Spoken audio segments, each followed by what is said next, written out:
세상의 어리석은 일 가운데 하나가요, 진실을 가리려고 하는 겁니다. 그리고 진리를 왜곡하는 거예요. 가능합니까? 그래서 어리석은 거예요. 불가능한 것을 가능한 것으로 믿고 하는 것이기 때문에 매우 어리석은 것입니다.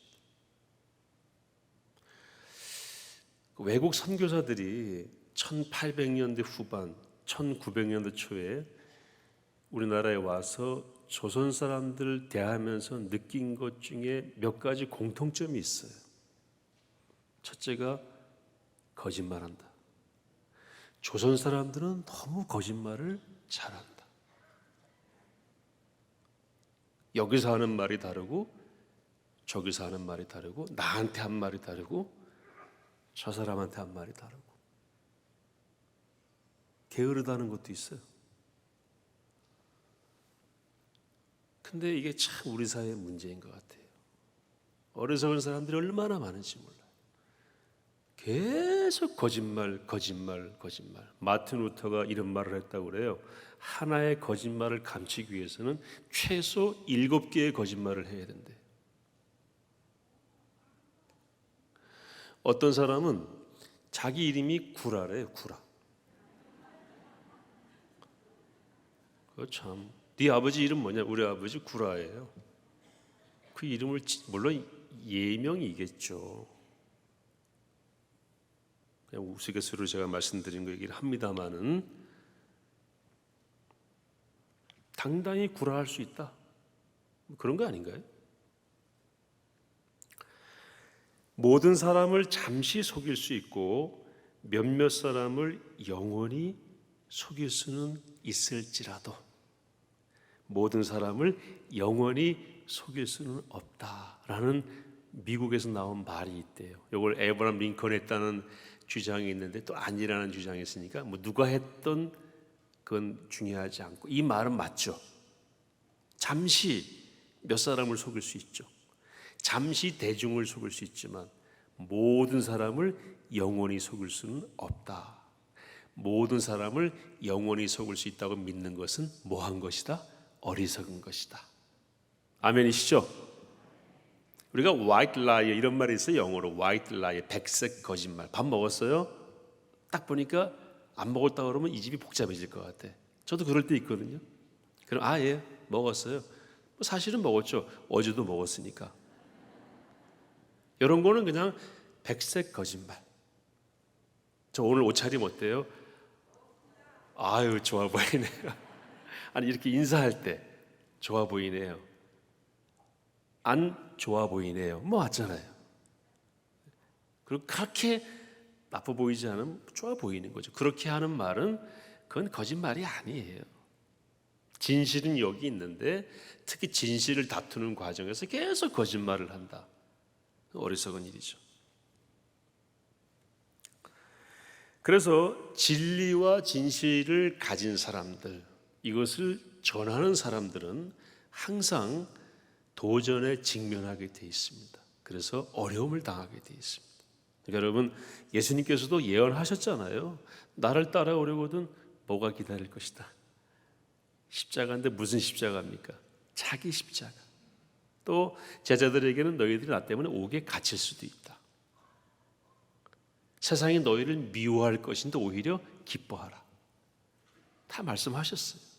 우리 안에 진리가 없다면 그런 말씀 아마 안 하셨을 거예요. 맨날 구라치고 다니면 되는데 뭐가 문제가 되겠어요? 베드로가 이 진리 때문에 어려움을 당하게 됩니다. 저는 지난 2년 반 동안 거의 3년째 우리 한국 사회가 이 코로나를 놓고 얼마나 많은 거짓말을 그것도 책임 있는 당국자들이 했는지 여러분 상상해 보세요. 코로나 환자 50명, 100명일 때 인류에 큰 재앙이 온 것처럼 이 교회를 막았잖아요. 제가 우리 그때 포에버 임원들한테 가슴을 치면서 얘기했죠. 이 모든 일들이 시간이 지나고 나면 코미디로 기억될 것이다. 그렇죠? 50명, 100명일 때 이 교회에 20명만 들어오라고 그랬어요. 제가 저기 앉아 있는데 누가 들어와서 20명 넘는가 세더라고요. 이 코미디 아닌가요? 그 진실과 부합되지 않는 조치예요. 6천 명이 모이는 이 공간도 20명 이상은 못 들어가게 하고요. 100명이 모이는 공간도 20명밖에 못 들어오게 하면 그게 맞는 말이에요? 지금 60만 명까지 코로나 환자가 늘었을 때에도 아무렇지도 않고 돌아다녔잖아요. 뭐가 맞는 거예요? 엄격히 말하면 다 거짓말한 거예요. 어떤 기자가 순장반에 와서 순장들이 이렇게 모여있는 거 보고 구청에 신고하고 신문을 내가지고 사랑의 교회가 폐쇄된 적이 있었어요. 혹시 아십니까? 내가 그 기자한테 얘기했어요. 당신 정말로 이 모임이 감염병의 문제가 된다고 생각하느냐 그랬어요. 근데 양심으로 한번 얘기해 보라고. 자기는 그렇게 생각한대요. 그러면 지금도 많은 곳에 다니면서 빨리빨리 사진 찍고 기사 써가지고 올려라 말이지. 그건 안 하겠대요. 다 거짓말이에요. 그런 사람들에 의해서 베드로 같은 사람들이 감옥에 들어가는 거예요. 제가 쭉 다시 한번 사도행전을 묵상해 보니까 오늘 12장에 감옥 들어가는 게 세 번째, 별을 3개 단 거예요. 베드로의 최종 계급은 4스타입니다. 나중에 로마에 가서 또 하나 별을 달고 거기서는 뭐합니까? 순교를 합니다. 바울이 14장부터 사역을 시작하는데 16장부터 감옥 갑니다. 왜 그렇습니까? 진리와 진실을 품었기 때문에. 그리고 그것이 영향력이 있으니까. 그래서 이 사람들의 그리스도인의 그리스도를 전하는 이 사도들의 그 앞으로의 행보는 감옥에 들어갔다가 나왔다. 들어갔다가 나왔다. 그러면서 우리에게 하나님이 어떤 분이시고 그리스도인이 어떤 삶을 살아야 되는지를 보여주는 그런 도구로 쓰임받게 되는 것입니다. 오늘 앞에 보시면 헤롯이 아주 안 좋은 사람이에요. 헤롯은 뭐 나중에 족보 한번 말씀드리겠습니다만 한마디로 말하면 콩가루 집안이에요. 돈을 주고 왕직을 사고 원래 이듬의 사람, 에돔 사람입니다. 로마 황제에게 잘 보여서 분봉왕이 되었죠. 쉽게 말해서 괴뢰 정부라고 그러죠. 근거가 없는 사람이에요. 근본이 없는 사람이에요. 요한의 형제 야고보를 죽였어요. 교회를 치려고. 딱 의도가 나오잖아요. 1절에 헤롯 왕의 손을 들어 교회 중에서 몇 사람을 해하려고 딱 하다가 누구를 죽입니까? 야고보. 야고보는 예수님의 3대 제자 가운데 한 사람. 베드로, 야고보, 요한을 늘 데리고 다니셨잖아요. 그 중에 한 사람을 죽인 거예요. 3절에 유대인들이 이 일을 보고 어떻게 합니까? 기뻐하죠. 그러니까 야!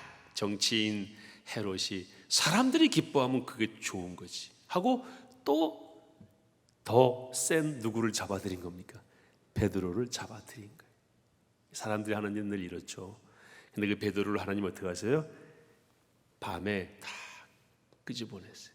오늘 말씀 보시면 베드로가 요전에 2번 갇힐 때에는 이렇게 하지 않았는데 세 번째에는 더 세게 가둬둡니다. 어떻게 가둬둡니까? 6절에 보시면 두 군인 틈에서 두 쇠사슬에 매여 누워 자는 거예요. 양쪽에 몇 사람이 있는 거예요? 2사람이 있는 거예요. 사슬에 다 각각 묻혀 이렇게 잡혀 있는데 이게 다 풀려지는 거예요. 그리고 천사의 이끌림 받아서 동네까지 시내까지 나오게 됩니다. 그래서 그 마가라는 요한의 어머니 집에 들어갔다고 나오는데 저 뒤에 보시면은 갔더니 여종이 누가 문을 두드려서 누구세요? 그랬더니 나야 하는데 누구예요? 들어보니까 베드로. 성경에 나와요. 문도 안 열어봤어요. 소리만 듣고 이 여종이 놀래가지고 마가의 어머니한테 베드로의 소리라고 그랬더니 그 어머니가 너 미쳤냐 그래요. 성경에 나와요. 미쳤다는 말이. 그 정도로 놀라운 일이 일어나게 됩니다. 그리고 베드로가 또 복음을 전하고 결국 로마에까지 가서 복음을 전하다가 잡혀서 이제 옥고를 치르다가 순교를 하게 되죠. 베드로 사역은 13장 정도에서 끝나고 그 다음부터는 이제 바울이 등장을 합니다. 그래서 사도행전이 쭉 바울 중심으로 이렇게 진행이 되게 됩니다. 오늘 말씀을 통해서 우리가 한번 같이 나누고 교훈으로 삼고자 하는 것은 이것입니다. 하나님의 사람은 절대로 세상이 가둘 수가 없다. 가둔다 할지라도 그 신앙의 영향력, 영혼, 정신은 절대 가둘 수가 없다. 마틴 루터를 교황이 가두려고 그랬어요. 사형 선고를 내렸습니다. 그리고 교황이 파문장을 보냈어요. 당신이 이제 더 이상 가톨릭의 신부가 아니다. 여러분, 지금 교황의 파워가 얼마나 센지 아시죠? 저 교황에 대해서 어떤 신부 한 명이 저항했다. 게임도 안 됩니다. 근데 루터는 교황이 세계를 지배하는 그 시대에 교황과 맞섰어요. 왜요? 진리와 진실에 어긋났기 때문에. 그래서 교황이 죽이려고 그랬어요. 루터는 누가 죽여도 책임을 묻지 않겠다라는 선언을 합니다. 이게 바로 사형 선고죠. 그리고 파문장을 보냈어. 넌 더 이상 신부가 아니다. 그때 루터가 어떻게 했는지 아세요? 파문장에 도착했어요. 비텐베르크에 가면 루터 스트라스라고 루터의 거리가 있는데 그 거리 끝에서 루터가 파문장을 딱 보고 그 자리에서 불태워버려요. 그 불태운 그 파문장을 불태우는 장면을 본 나무가 있습니다. 그 나무를 루터 나무라고 합니다. 그냥 제가 붙인 이름이에요. 봤을 것 같아요. 가둘 수가 없어요. 진리와 진실을 가진 사람은 가둘 수가 없습니다. 이길 방법이 없어요. 거기는 손 들어야 되고 진리와 진리 속으로 들어와야 됩니다. 여러분 아시죠? 리차드 범브런트 목사님이라고 제가 한 20년 전에 거의 30년 전에 이분의 책을 독방에서의 설교라고 하는 책을 읽고요. 얼마나 감동받았는지 몰라요. 이게 정말 21세기, 20세기에 이런 일이 진짜 가능한가? 루마니아에서 공산 치하에서 감옥에 갇힌 리차드 범브런트 목사님이 감옥 안에서 설교를 지어낸 거예요. 그래서 설교를 이 머릿속에 그 책꽂이에다 꽂아놨어요. 그래서 100몇 편의 설교를 외워서 가지고 있다 나와서 그거를 이제 책으로 냈습니다. 가둘 수가 있었습니까? 없었습니까? 없었습니다. 그리고 감옥 안에서 신호를 통해서 자기 양옆에 있는 사람들에게 계속해서 전도했고 심지어는 공산당의 간부, 간수까지 전도했습니다. 가둘 수가 있습니까? 없습니까? 그리고 그 리차드 범브런트 목사님을 감옥에 쳐넣었던 차우체스코라고 하는 루마니아 대통령 부부는 89년에 혁명이 일어나면서 군인들에게 잡혀서 두 부부가 마당에서 처형당합니다. 그 처형당하는 장면 진지 잡수시고 편안할 때 유튜브 보시면 그 장면이 나와요. 지금도 생생하게 나옵니다. 비참하게 처형당합니다.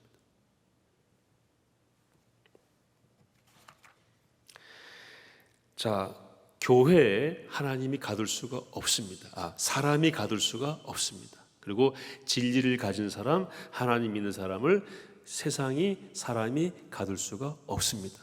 하나님이 반드시 우리를 자유케 하시고 갇힌 상태로 놔두시지를 않으신다라는 사실을 꼭 기억할 수 있기를 바랍니다.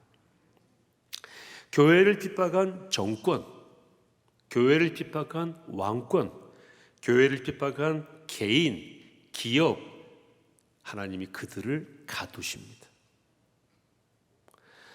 제가 군생활하면서 많은 좋은 분들을 만났지만 그 어떤 사령관이 한 분 있었는데요. 그렇게 교회를 핍박했어요. 구체적인 말씀을 드리면 그분이 이거 설교 들으면 자기 얘기인 거 알 거예요.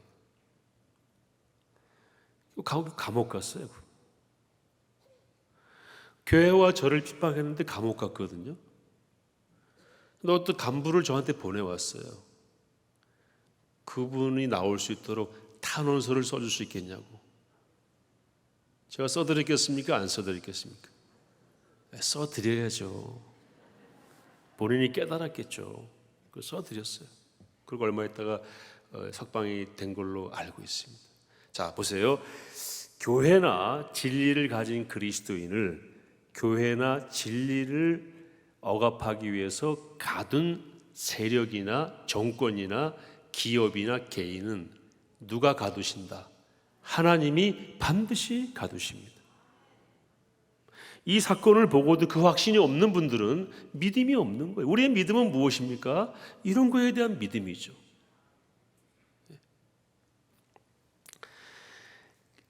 또 다른 가침이 두 가지 조금 말씀드리고 말씀을 마무리하겠습니다. 인류의 가장 큰 재앙은 인간을 인간 속에 가두는 거예요. 인간을 인간 한계 속에 가둬버리는 겁니다. 자, 여러분 보세요. 옛날에 비디오 있었죠?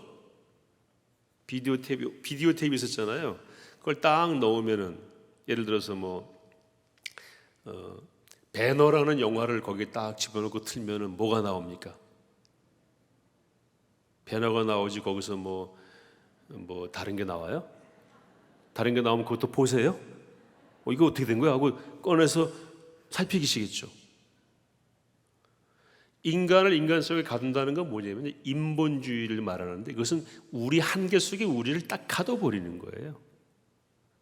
죄송합니다만 지금 댁에서 아직도 비디오 보시는 분 계십니까? 없죠. 왜냐하면 너무 그건 한계가 분명해요. 지금은 저희 집에도 그거 안 보고 다 뭡니까? 유선으로 보거나 TV를 통해서 또는 컴퓨터를 통해서 넷플릭스 같은 거 보셔요. 내가 가진 것이 내가 가진 것에 의해서 제한되는 것이 인본주의입니다. 나밖에 몰라. 사람밖에 몰라요. 사람이 할 수 없다면 그걸 할 수 없는 거예요. 여러분 9.16 집회 내가 어떤 분이 쓴 기사 블로그 글을 보니까 자기도 상상하지 못했더니 누가 하신 겁니까? 하나님이 하신 거죠. 바로 이런 겁니다.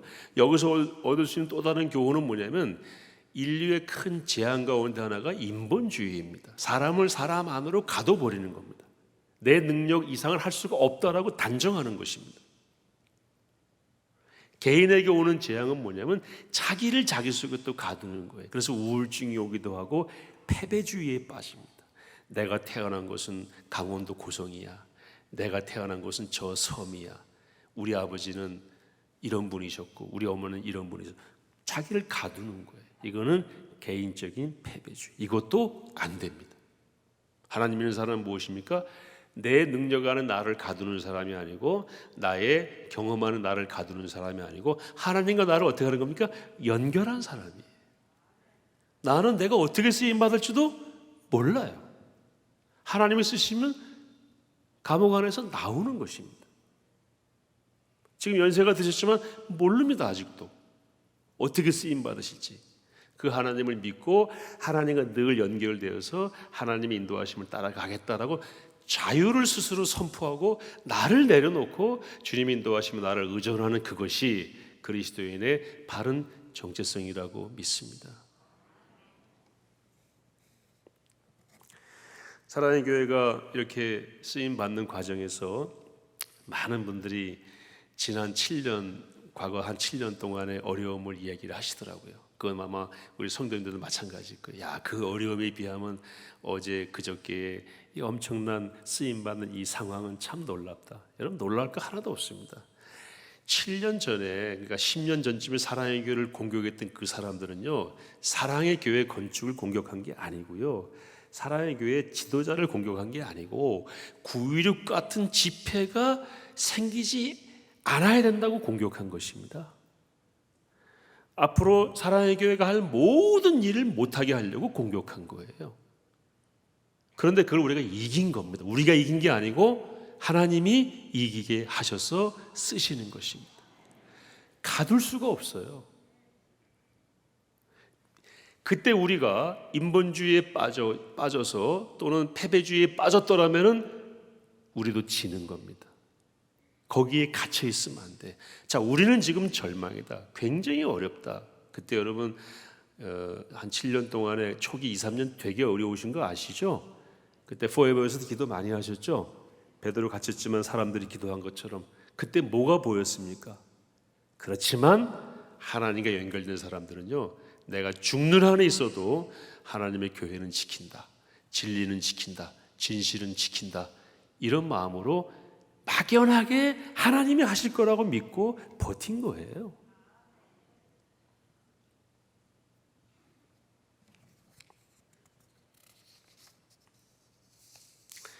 믿음이 없으면 스스로 감옥에 들어간 것과 같습니다. 갇혀 있는 것과 같아요. 믿음이 있는 분들은 지금의 상황에 갇히지 않습니다. 하나님 나를 언젠가 꺼내 놓으실 것이다. 나를 자유케 하실 것이다. 이 모든 걸 하나님이 다 아신다. 그래서 어떤 제가 사랑하고 존경하는 후배 목사님은 자기가 답답한 일이 있으면요, 교회 가서 찬송한대요. 세상에 없는 찬송입니다. 아시지요, 아시지요, 아시지요, 주님 아시지요, 아시지요, 아시지요, 주님.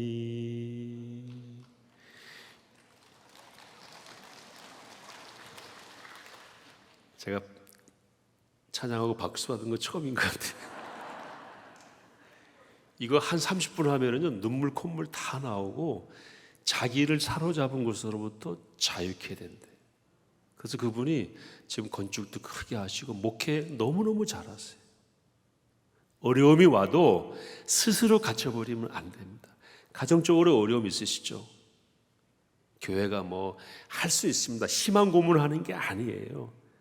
하나님과 연결되면 거기서 나오시는 것입니다. 외롭고 힘드실 때, 또 내가 뭔가 갇혀 있는 것처럼 느끼실 때 해보세요. 아시지요, 믿음 없는 사람은 따지세요, 따지세요. 다 따지고 다 남 탓으로 돌리고 하나님께 따지고. 어떻게 하나님께 따집니까? 두려워서? 내가 잘한 게 따질 근거가 나한테 있습니까?